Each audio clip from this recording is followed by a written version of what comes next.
Дорогие друзья, поздравляю вас с 12-й годовщиной признания независимости Республики Южная Осетия. 26 августа 2008 года одна из важнейших дат в истории народов Абхазии и Южной Осетии. Признание независимости наших республик Российской Федерацией – это великое событие, для осуществления которого наши народы прошли долгий и сложный путь. Мы благодарны руководству Российской Федерации, которое, несмотря на колоссальное международное давление, приняло мужественное и справедливое решение по признанию суверенитета в Абхазии и Южной Осетии. Мы никогда не забудем трагические события, которые этому предшествовали.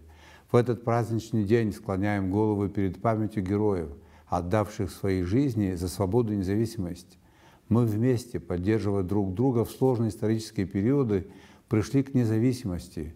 Я уверен, что наши народы, объединив усилия, добьются больших успехов и в государственном строительстве, в создании условий для мирного и благополучного будущего наших народов. Я с удовольствием поздравляю народ Южной Осетии с этим замечательным праздником, Днем признания. Желаю братскому осетинскому народу мира, благополучия и процветания. Кук псыкалы хюдеснегота хепшимра азхацара амш. Шарда амта.